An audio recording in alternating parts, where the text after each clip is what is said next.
Speaker Mike Johnson might have made his already incredibly difficult task of holding the House together and delivering for Donald Trump even more potentially borderline impossible. And he did it for no good reason other than that he has to do what Donald Trump tells him to do. And so there's a little bit of a quiet rebellion forming in the House over a movie made earlier this week. So you might have seen, I think we talked about it. Yeah, we talked about it on the show. Johnson announced that Representative Mike Turner, a Republican, would not be the chairman of the House Intelligence Committee in the upcoming Congress, instead choosing Representative Rick Crawford as his replacement.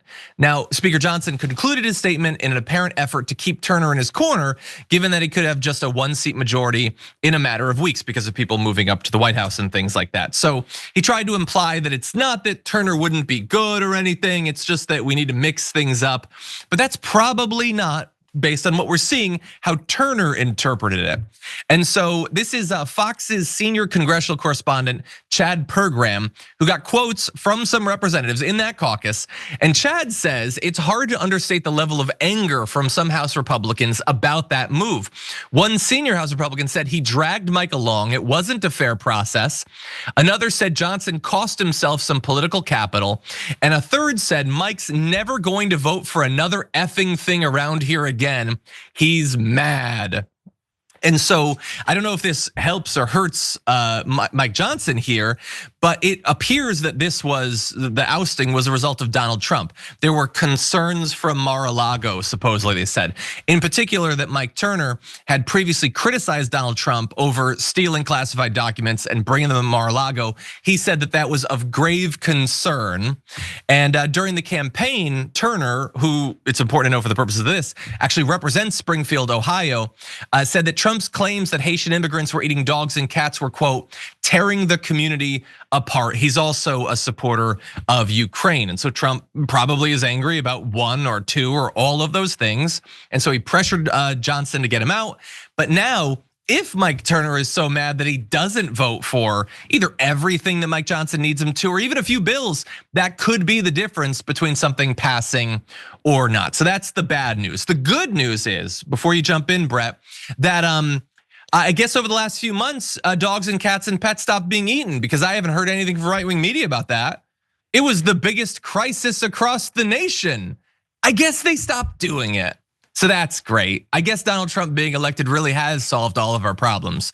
Brett, what do you make of this? That was another thing where the supporters of Donald Trump, if you called out and debunked everything they were saying, their defense is, oh, he was just lying. It's fine because he was just lying. That's just how he is. He lies. That drives me crazy. For me, when I hear all this kind of discord among Republicans, I'll believe it when I see it. And I've seen it before, right? Like there's so many times where everybody's like, there's chaos in Trump Town. And there is always chaos in Trump Town, but like, you're right. Is that building built like Japanese skyscrapers where they're built to handle earthquakes? You know, they're on rollers. The entire Trump Town's on rollers. No matter how violent the shaking, there's still people in there being like, I hope this stops because I need to clean up my coffee, but I still can use my computer and we still have power and I'm gonna go about my day. But I have seen it happen. Like I saw, people still have protections for healthcare because John McCain said, "Gaffy yourself." And Trump Town was able to unseat the sitting Speaker of the House because of all the discord going on there. That did create chaos. And I wonder what it is, and the things that insulate them from the chaos of Trump not getting his way is how much can the Democrats hold together when there's people in certain districts that might vote for a Trump, and with certain financial backing that might incentivize them to vote for a Trump agenda over a Democratic agenda. That said, the Democrats definitely have not bailed out the Republicans in their speaker woes. They did hold together completely.